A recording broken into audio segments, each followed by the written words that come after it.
the year, it was kind of a new way to start for me after like the years we've had with COVID and everything. It's been tough, it's been hard, we're expecting the worst. And when I went through that training this summer, I really felt a renewed sense of using this, going in the classroom, trying these new strategies, getting everybody on the same page, working as a team or a family, As a teacher in the past, I felt like we had to stick to just the curriculum, just, learning, testing, doing these things. And I felt after that training just a sense of relief that these are things I've wanted to focus on, but never felt like I was able to or give the time to. So it was nice to be able to do that and see the benefits of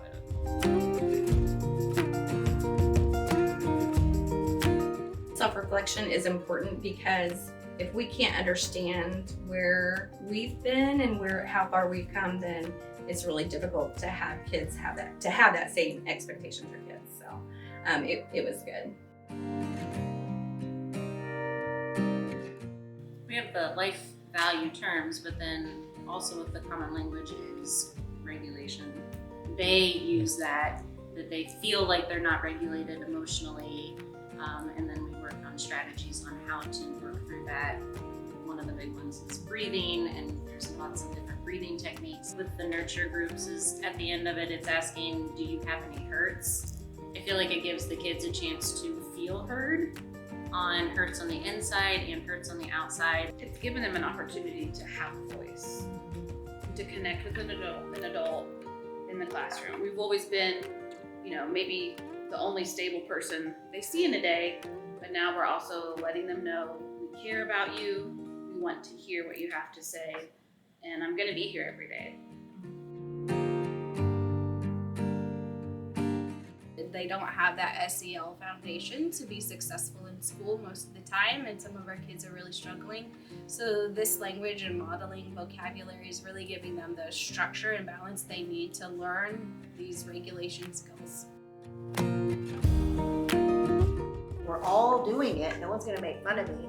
I'm not going to feel weird. And it's nice that someone cares enough to ask me.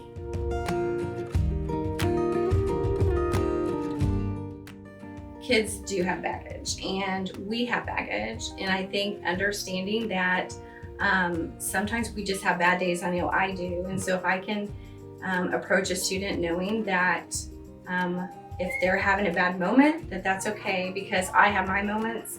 And if we just approach them with love and kindness, then really that's what they want and need.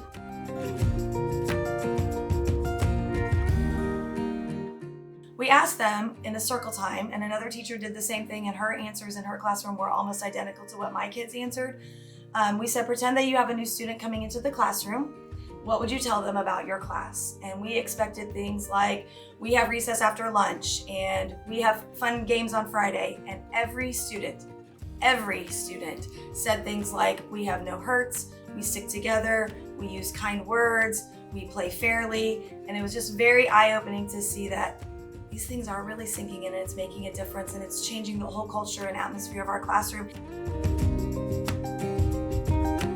I definitely think it would be useful for the coaching staff.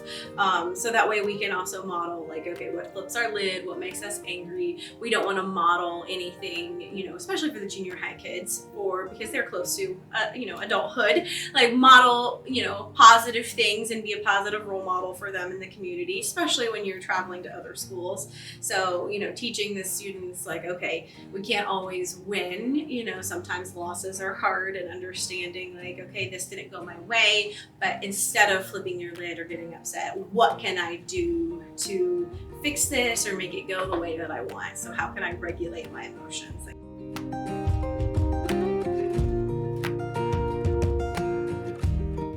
We're able to word in some zones of regulation Tbri language, which is really just that social emotional language, just to give us that common piece of how we're addressing things and giving us those supports and tools and strategies, and looking at the behavior through a lens of connection versus choices or behaviors. It's really, what is the student needing? What is this behavior communicating, rather than how do I punish or how do I apply a consequence?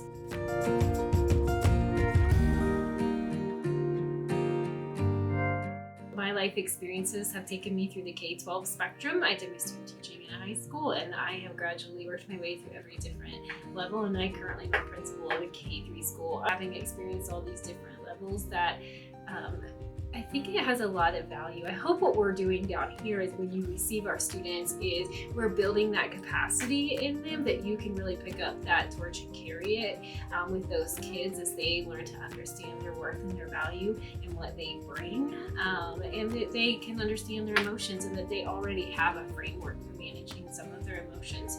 Will they always get it right? No.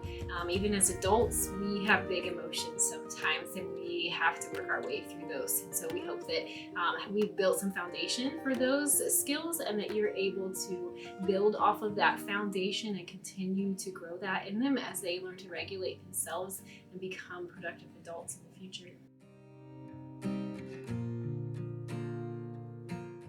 We've done a mixture of both right now. Like we've had a few lessons with Amy Abel where she's come in and taught, or we've observed those.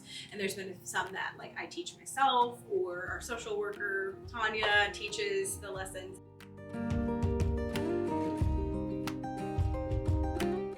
We need to stop just pulling people out of the river. We need to go upstream and find out why they're falling in. I think that's what this is. Going back, and looking and listening and figuring out why some of this